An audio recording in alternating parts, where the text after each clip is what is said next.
The Tractate Middoth.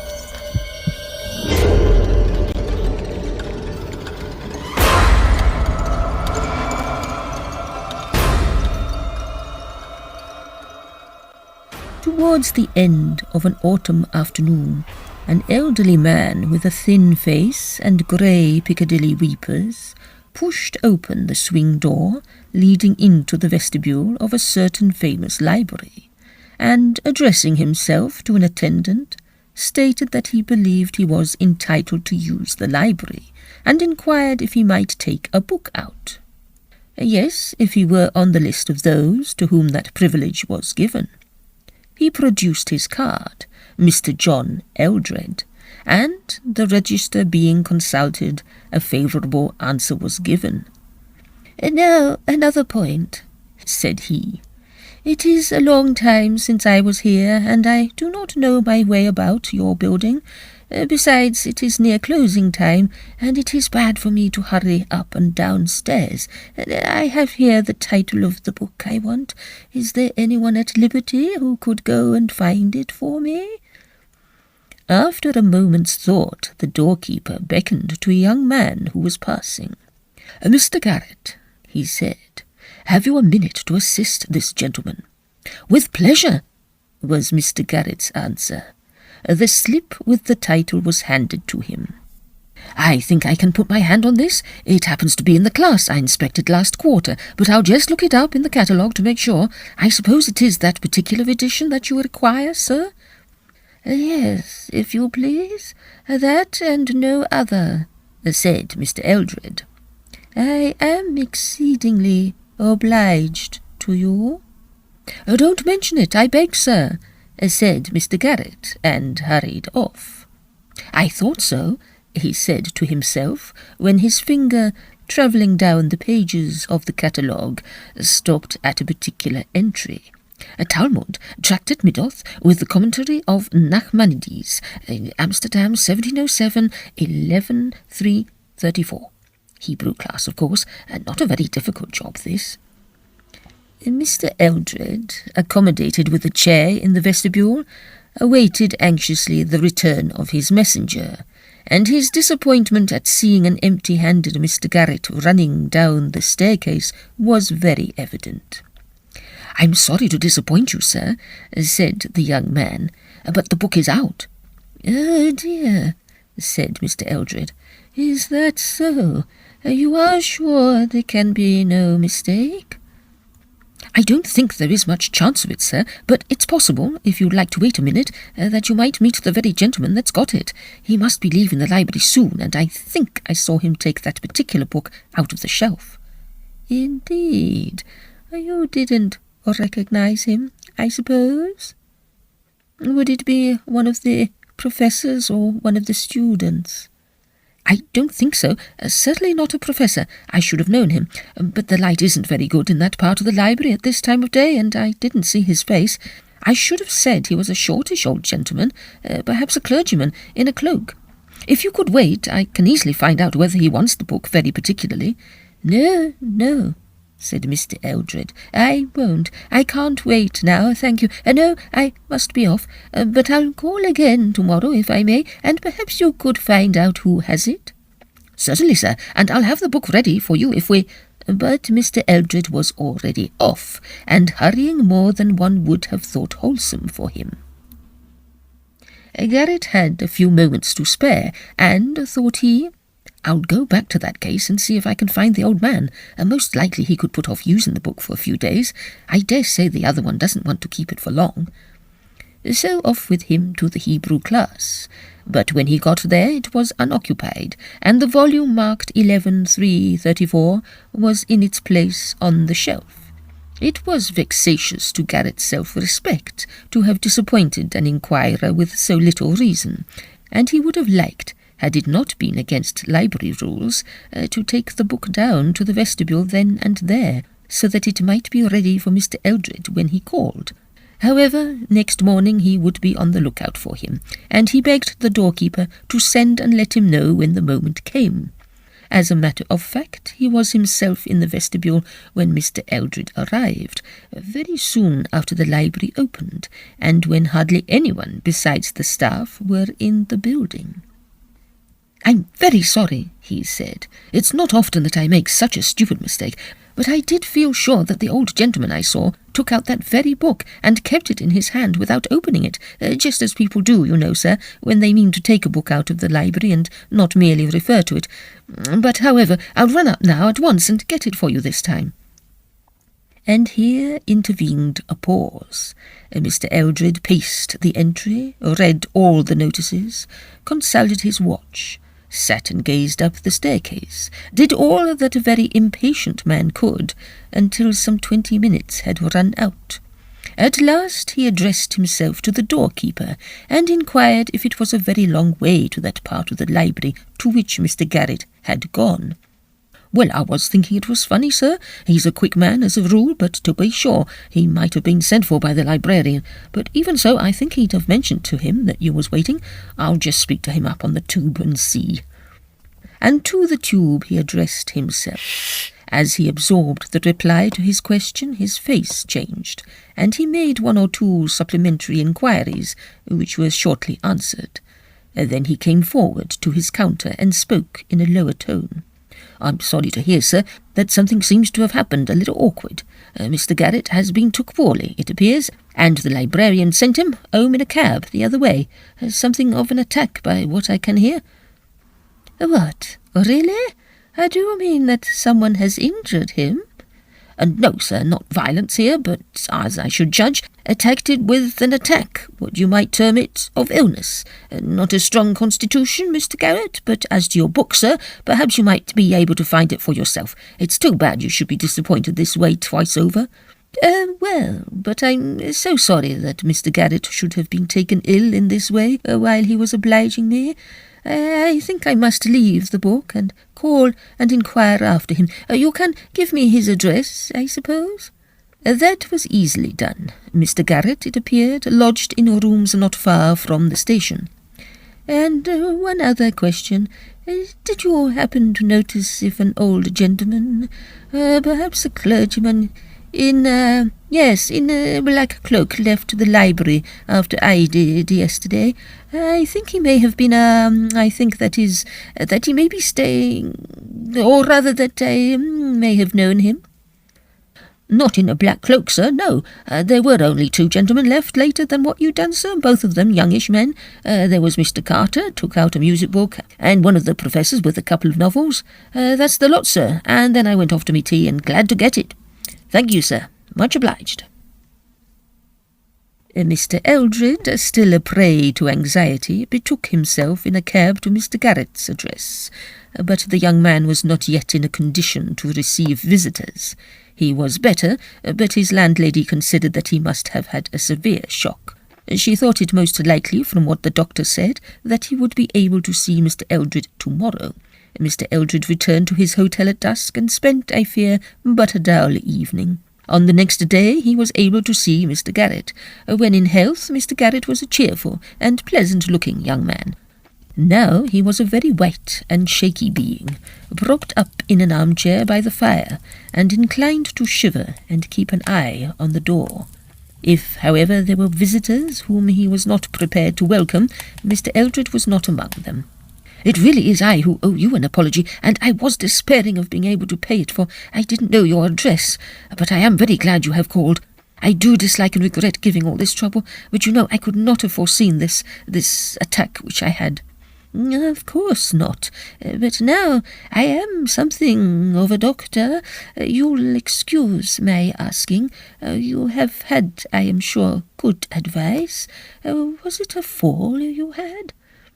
"No, I did fall on the floor, but not from any height. It was really a shock." "You mean something startled you? Was it anything you thought you saw?" "Not much thinking in the case, I'm afraid. Yes, it was something I saw. You remember when you called the first time at the library?" "Yes, of course. Well, now, let me beg you not to try to describe it. It will not be good for you to recall it, I'm sure." but indeed it would be a relief to me to tell anyone like yourself. You might be able to explain it away. It was just when I was going into the class where your book is." "Indeed, Mr Garrett, I insist. Besides, my watch tells me I have but very little time left in which to get my things together and take the train. No, not another word. It would be more distressing to you than you imagine, perhaps. Now there is just one thing I want to say. I feel that I am really indirectly responsible for this illness of yours, and I think I ought to defray the expense which it has, But this offer was quite distinctly declined. Mr Eldred, not pressing it, left almost at once, and not, however, before Mr Garrett had insisted upon his taking a note of the class mark of the Tractate Middoth, which, as he said, Mr Eldred could at leisure get for himself. But Mr Eldred did not reappear at the library. William Garrett had another visitor that day in the person of a contemporary and colleague from the library, one George Earle. Earle had been one of those who found Garrett lying insensible on the floor, just inside the class or cubicle, opening upon the central alley of a spacious gallery in which the Hebrew books were placed, and Earle had naturally been very anxious about his friend's condition. So as soon as library hours were over, he appeared at the lodgings. "Well," he said, after other conversation, "I've no notion what it was that put you wrong, but I've got the idea that there's something wrong in the atmosphere of the library. I know this, that just before we found you, I was coming along the gallery with Davis, and I said to him, 'Did you ever know such a musty smell anywhere as there is about here? It can't be wholesome.' Well, now, if one goes on living a long time with a smell of that kind, I tell you it was worse than I ever knew it. It must get into the system and break out some time, don't you think?" Garrett shook his head. "That's all very well about the smell, but it isn't always there, though I've noticed it the last day or two. A sort of unnaturally strong smell of dust. But no, that's not what did for me. It was something I saw, and I want to tell you about it. I went into that Hebrew class to get a book for a man that was inquiring for it down below. Now, that same book I'd made a mistake about the day before. I'd been for it for the same man and made sure that I saw an old person in a cloak taking it out.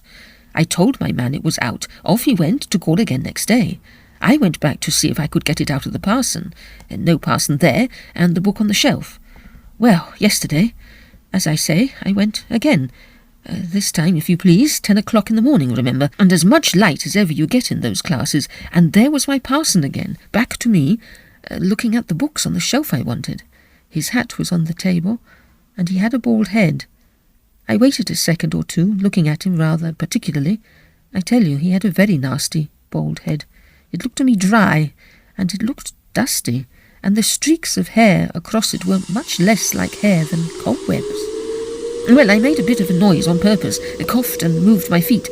He turned round and let me see his face, which I hadn't seen before. I tell you again, I'm not mistaken, though for one reason or another I didn't take in the lower part of his face. I did see the upper part, and it was perfectly dry, and the eyes were very deep sunk, and over them, from the eyebrows to the cheekbone, there were cobwebs, thick. Now that closed me up, as they say, and I can't tell you anything more." What explanations were furnished by Earle of this phenomenon, it does not very much concern us to inquire. At all events, they did not convince Garrett that he had not seen what he had seen. Before William Garrett returned to work at the library, the librarian insisted upon his taking a week's rest and change of air. Within a few days' time, therefore, he was at the station with his bag, looking for a desirable smoking compartment in which to travel to Burnstow-on-Sea, which he had not previously visited. One compartment, and one only, seemed to be suitable, but just as he approached it, he saw, standing in front of the door, a figure so like one bound up with recent unpleasant associations, that with a sickening qualm, and hardly knowing what he did, he tore open the door of the next compartment and pulled himself into it as quickly as if death were at his heels. The train moved off, and he must have turned quite faint, for he was next conscious of a smelling bottle being put to his nose. His physician was a nice-looking old lady, who, with her daughter, was the only passenger in the carriage. But for this incident, it is not very likely that he would have made any overtures to his fellow travellers. As it was, thanks and inquiries and general conversation supervened inevitably. and Garrett found himself provided before the journey's end, not only with a physician, but with a landlady, for Mrs Simpson had apartments to let at Burnstow, which seemed in all ways suitable. The place was empty at that season, so that Garrett was thrown a good deal into the society of the mother and daughter. He found them very acceptable company. On the third evening of his stay, he was on such terms with them as to be asked to spend the evening in their private sitting-room. During their talk, it transpired that Garrett's work lay in a library. "Ah, libraries are fine places," said Mrs Simpson, putting down her work with a sigh. "But for all that, books have played me a sad turn, or rather a book has." "Well, books give me my living, Mrs Simpson, and I should be sorry to say a word against them. I don't like to hear that they have been bad for you." "Perhaps Mr Garrett could help us to solve our puzzle, mother," said Miss Simpson. "I don't want to set Mr Garrett off on a hunt that might waste a lifetime, my dear, nor yet to trouble him with our private affairs. But if you think it in the least likely that I could be of use, I do beg you to tell me what the puzzle is, Mrs Simpson. If it is finding out anything about a book, you see, I am in rather a good position to do it." "Yes, I do see that, but the worst of it is that we don't know the name of the book." "Nor what it is about?" "No, nor that either. Except that we don't think it's in English, mother, and that is not much of a clue." "Well, Mr Garrett," said Mrs Simpson, who had not yet resumed her work, and was looking at the fire thoughtfully, "I shall tell you the story. You will please keep it to yourself, if you don't mind. Thank you. Now, it is just this. I had an old uncle, a Dr Rant. Perhaps you may have heard of him. Not that he was a distinguished man, but from the odd way he chose to be buried. I rather think I have seen the name in some guidebook." "That would be it," said Miss Simpson. "He left directions, horrid old man, that he was to be put, sitting at a table in his ordinary clothes, in a brick room that he'd had made underground, in a field near his house. Of course the country people say he's been seen about there in his old black cloak." "Well, dear, I don't know much about such things," Mrs Simpson went on. "But anyhow, he is dead, these 20 years and more. He was a clergyman, though I'm sure I can't imagine how he got to be one, but he did no duty for the last part of his life, which I think was a good thing, and he lived on his own property, a very nice estate, not a great way from here. He had no wife or family, only one niece, who was myself, and one nephew, and he had no particular liking for either of us, nor for anyone else, as far as that goes. If anything, he liked my cousin better than he did me, for John was much more like him in his temper, and I'm afraid I must say his very mean, sharp ways. It might have been different if I had not married, but I did, and that he very much resented. Very well. Here he was with this estate and a good deal of money, as it turned out, of which he had the absolute disposal, and it was understood that we, my cousin and I, would share it equally at his death. In a certain winter, over 20 years back, as I said, he was taken ill, and I was sent for to nurse him. My husband was alive then, but the old man would not hear of his coming. As I drove up to the house, I saw my cousin John driving away from it in an open fly, and looking, I noticed, in very good spirits.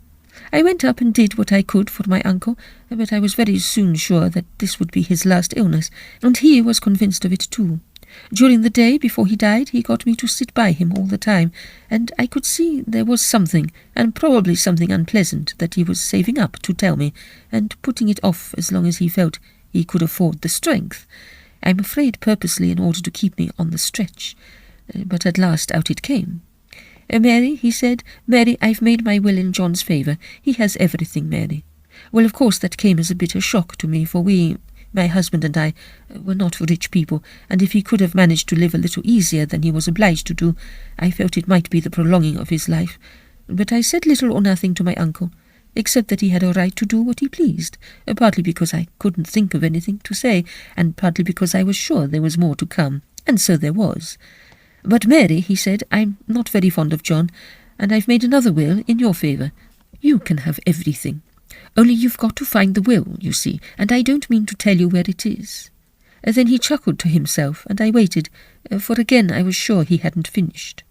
"That's a good girl," he said after a time. "You wait, and I'll tell you as much as I told John." But just let me remind you, you can't go into court with what I'm saying to you, for you won't be able to produce any collateral evidence beyond your own word, and John's a man that can do a little hard swearing, if necessary. Very well, then. That's understood. Now, I had the fancy that I wouldn't write this will quite in the common way, so I wrote it in a book, Mary, a printed book, and there's several thousand books in this house.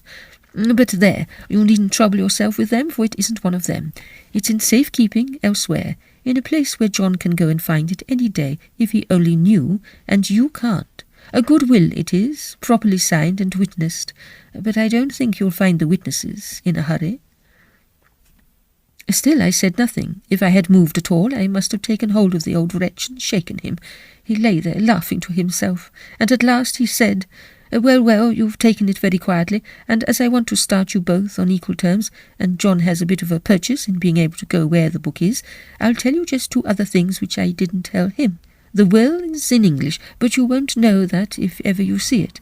That's one thing. And another is that when I'm gone, you'll find an envelope in my desk directed to you, and inside it something that would help you to find it, if only you have the wits to use it. In a few hours from that he was gone, and though I made an appeal to John Eldred about it— John Eldred? I beg your pardon, Mrs. Simpson. I think I've seen a Mr. John Eldred. What is he like to look at? It must be 10 years since I saw him. He would be a thin, elderly man now, and unless he has shaved them off, he has that sort of whiskers which people used to call Dundreary or Piccadilly something. Weepers! Yes, that is the man.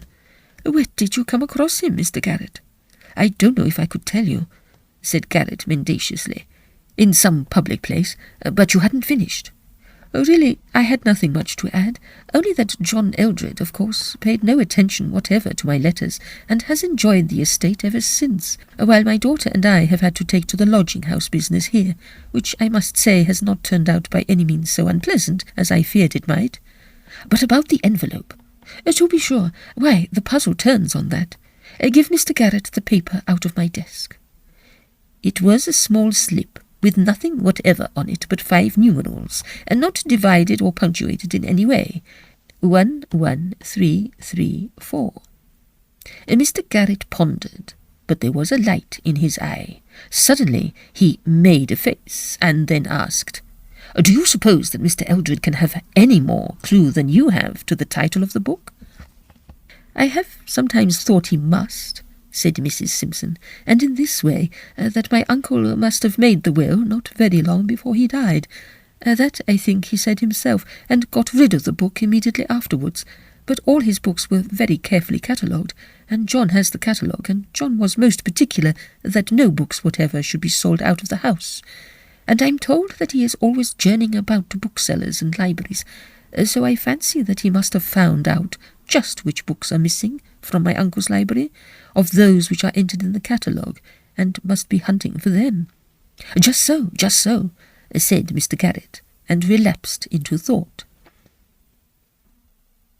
No later than next day he received a letter which, as he told Mrs. Simpson with great regret, made it absolutely necessary for him to cut short his stay at Burnstow. Sorry as he was to leave them, and they were at least as sorry to part with him, he had begun to feel that a crisis, all important to Mrs., and shall we add Miss, Simpson, was very possibly supervening. In the train, Garrett was uneasy and excited. He racked his brains to think whether the press mark of the book which Mr. Eldred had been inquiring after was one in any way corresponding to the numbers on Mrs. Simpson's little bit of paper. But he found to his dismay that the shock of the previous week had really so upset him that he could neither remember any vestige of the title or nature of the book, or even of the locality to which he had gone to seek it. And yet all other parts of library topography and work were clear as ever in his mind. And another thing, he stamped with annoyance as he thought of it. He had at first hesitated, and then had forgotten, to ask Mrs. Simpson for the name of the place where Eldred lived. That, however, he could write about. At least he had his clue in the figures on the paper. If they referred to a press mark in his library, they were only susceptible of a limited number of interpretations. They might be divided into 1, 13, 34, 11, 33, 4, or 11, 3, 34.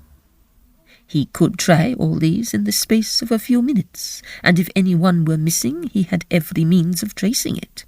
He got very quickly to work, though a few minutes had to be spent in explaining his early return to his landlady and his colleagues. 1:13:34 was in place, and contained no extraneous writing. As he drew near to class 11 in the same gallery, its association struck him like a chill. But he must go on. After a cursory glance at 11:33:4, which first confronted him and was a perfectly new book, he ran his eye along the line of quartos which fills 11:3. The gap, he feared, was there. 34 was out. A moment was spent in making sure that it had not been misplaced, and then he was off to the vestibule. "Has 11:3:34 gone out? Do you recollect noticing that number?" "Notice the number?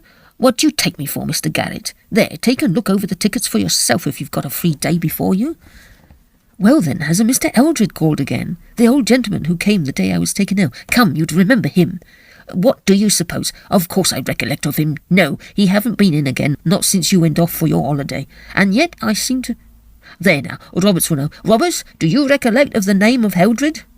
"Not half," said Roberts. "You mean that man that sent a bob over the price for the parcel, and I wish they all did?" "Do you mean to say you've been sending books to Mr Eldred? Come, do speak up, have you?" "Well now, Mr Garrett, if a gentleman sends the ticket all wrote correct, and the secretary says this book may go, and the box already addressed sent with the note, and a sum of money sufficient to defray the railway charges, what would be your action in the matter, Mr Garrett, if I may take the liberty to ask such a question? Would you or would you not have taken the trouble to oblige, or would you have chucked the old thing under the counter and—" "You are perfectly right, of course, Hodgkin, perfectly right. Only would you kindly oblige me by showing me the ticket Mr Eldred sent and letting me know his address?" "To be sure, Mr Garrett, so long as I'm not acted about and informed that I don't know my duty, I'm willing to oblige in every way feasible to my power. There is the ticket on the file. J. Eldred, 11:3:34. Title of work, T.A.L. Well, there you can make what you like of it. Not a novel, I should hazard the guess. And here is Mr Eldred's note applying for the book in question, which I see he terms it a tract." Thanks, but the address, there's none on the note." "Ah, indeed, well, now, stay now, Mr Garrett, I have it. Why, that note came inside of the parcel, which was directed very thoughtful to save all trouble, ready to be sent back with the book inside. And if I have made any mistake in this whole transaction, it lays just in the one point that I neglected to enter the address in my little book here what I keep. Not but what I dare say there was good reasons for me not entering of it. But there, I haven't the time, nor have you, I dare say, to go into 'em just now. And no, Mr Garrett, I do not carry it in my head, else what would be the use of me keeping this little book here? Just an ordinary common notebook, you see, which I make a practice of entering all such names and addresses in it as I see fit to do." "Admirable arrangement, to be sure, but... all right, thank you. When did the parcel go off?" 10:30 this morning." "Oh, good, and it's just one now." Garrett went upstairs in deep thought. How was he to get the address? A telegram to Mrs Simpson. He might miss a train by waiting for the answer. Yes, there was one other way. She had said that Eldred lived on his uncle's estate. If this were so, he might find that place entered in the donation book. That he could run through quickly, now that he knew the title of the book. The register was soon before him, and knowing that the old man had died more than 20 years ago, he gave him a good margin, and turned back to 1870. There was but one entry possible, 1875, August 14th, Talmud, Tractatus Middoth cum ar Nachmanidae, Amstelot, 1707, given by J. Rant, D.D. of Bretfield Manor. A gazetteer showed Bretfield to be 3 miles from a small station on the main line. Now to ask the doorkeeper whether he recollected if the name on the parcel had been anything like Bretfield. "Nah, nothing like. It was, now you mention it, Mr Garrett, either Bretfield or Britfield, but nothing like that other name what you quoted." So far, well. Next, a timetable. A train could be got in 20 minutes. taking 2 hours over the journey. The only chance but one not to be missed, and the train was taken. If he had been fidgety on the journey up, he was almost distracted on the journey down. If he found Eldred, what could he say? That it had been discovered that the book was a rarity and must be recalled? An obvious untruth? Or that it was believed to contain important manuscript notes? Eldred would, of course, show him the book, from which the leaf would already have been removed. He might perhaps find traces of the removal, a torn edge of a fly-leaf probably, and who could disprove what Eldred was certain to say, that he too had noticed and regretted the mutilation. Altogether the chase seemed very hopeless. The one chance was this. The book had left the library at 10:30. It might not have been put into the first possible train at 11:20.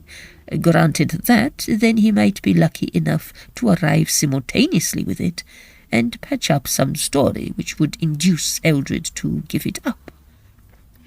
It was drawing towards evening when he got out upon the platform of his station, and, like most country stations, this one seemed unnaturally quiet. He waited about till the 1 or 2 passengers who got out with him had drifted off, and then inquired of the station-master whether Mr Eldred was in the neighbourhood. "Yes, and pretty near too, I believe. I fancy he means calling here for a parcel he expects. Called for it once today already, didn't he, Bob?" To the porter. "Yes, so he did, and appeared to think it was all along of me that it didn't come by the 2 o'clock. Anyhow, I've got it for him now." And the porter flourished a square parcel, which a glance assured Garrett contained all that was of any importance to him at that particular moment. "Bretfield, sir? Yes, 3 miles just about. Short cut across these 3 fields brings it down by half a mile.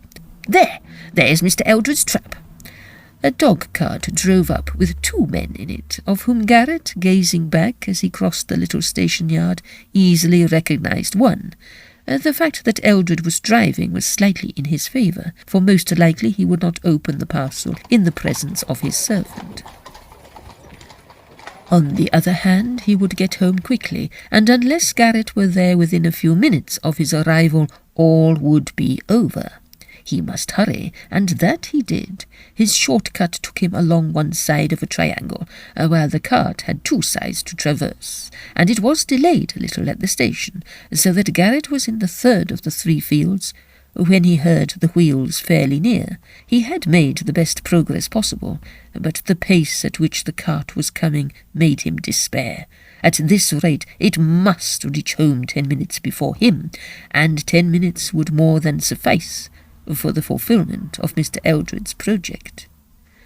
It was just at this time that the luck fairly turned. The evening was still, and sounds came clearly.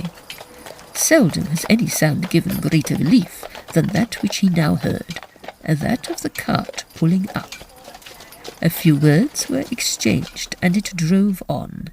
Garrett, halting in the utmost anxiety, was able to see as it drove past the stile, near which he now stood, that it contained only the servant and not Eldred. Further, he made out that Eldred was following on foot. From behind the tall hedge, by the stile leading into the road, he watched the thin, wiry figure pass quickly by with the parcel beneath its arm, and feeling in its pockets. Just as he passed the stile, something fell out of a pocket upon the grass, but with so little sound that Eldred was not conscious of it. In a moment more it was safe for Garrett to cross the stile into the road and pick up a box of matches. Eldred went on, and as he went his arms made hasty movements, difficult to interpret in the shadow of the trees that overhung the road. But as Garrett followed cautiously, he found at various points the key to them, a piece of string, and then the wrapper of the parcel, meant to be thrown over the hedge, but sticking in it. Now Eldred was walking slower, and it could just be made out that he had opened the book and was turning over the leaves. He stopped, evidently troubled by the failing light. Garrett slipped into a gate opening, but still watched. Eldred, hastily looking around, sat down on a felled tree trunk by the roadside and held the open book up close to his eyes. Suddenly he laid it, still open, on his knee, and felt in all his pockets, clearly in vain, and clearly to his annoyance. "You would be glad of your matches now," thought Garrett. Then he took hold of a leaf, and was carefully tearing it out, when two things happened. First, something black seemed to drop upon the white leaf, and run down it. And then, as Eldred started and was turning to look behind him, a little dark form appeared to rise out of the shadow behind the tree trunk, and from it 2 arms enclosing a mass of blackness came before Eldred's face and covered his head and neck. His legs and arms were wildly flourished, but no sound came. Then there was no more movement. Eldred was alone. He had fallen back into the grass behind the tree trunk. The book was cast into the roadway. Garrett, his anger and suspicion gone for the moment at the sight of this horrid struggle, rushed up with loud cries of "Help!" and so too, to his enormous relief, did a labourer who had just emerged from a field opposite. Together they bent over and supported Eldred, but to no purpose. The conclusion that he was dead was inevitable. "Poor gentleman," said Garrett to the labourer when they had laid him down. "What happened to him, do you think?" "I wasn't 200 yards away," said the man, "when I see Squire Eldred sitting reading in his book, and to my thinking he was took with one of these fits. Face seemed to go all over black." "Just so," said Garrett. "You didn't see anyone near him? It couldn't have been an assault." "Not possible. No one couldn't have got away without you or me seeing them." "So I thought. Well, we must get some help, and the doctor and the policeman, and perhaps I had better give them this book."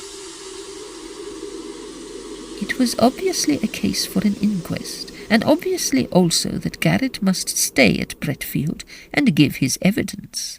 The medical inspection showed that, though some black dust was found on the face and in the mouth of the deceased, the cause of death was a shock to a weak heart, and not asphyxiation. The fateful book was produced, a respectable quarto, printed wholly in Hebrew, and not of an aspect likely to excite even the most sensitive. "You say, Mr Garrett, that the deceased gentleman appeared at the moment before his attack to be tearing a leaf out of this book?" "Yes, I think one of the fly-leaves.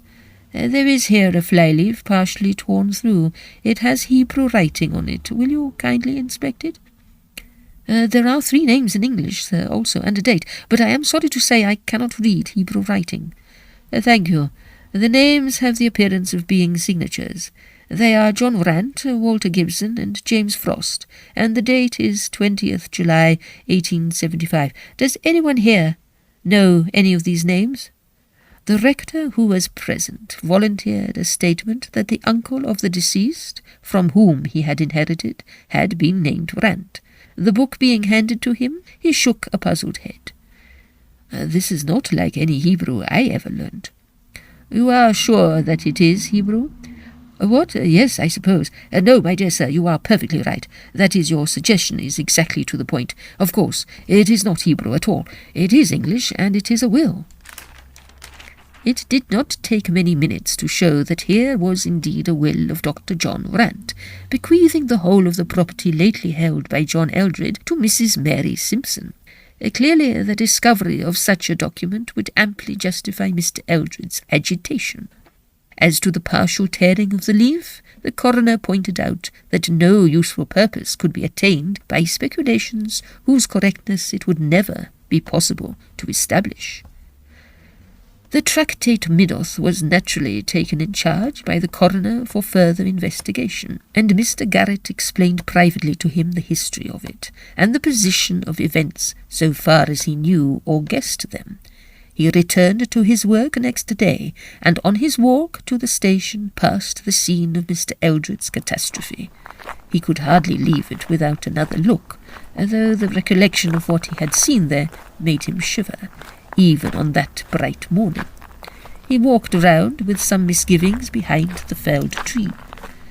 Something dark that still lay there made him start back for a moment, but it hardly stirred.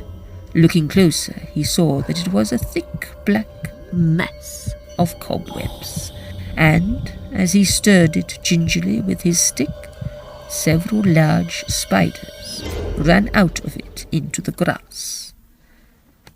There is no great difficulty in imagining the steps by which William Garrett, from being an assistant in a great library, attained to his present position of prospective owner of Bretfield Manor, now in the occupation of his mother-in-law, Mrs. Mary Simpson.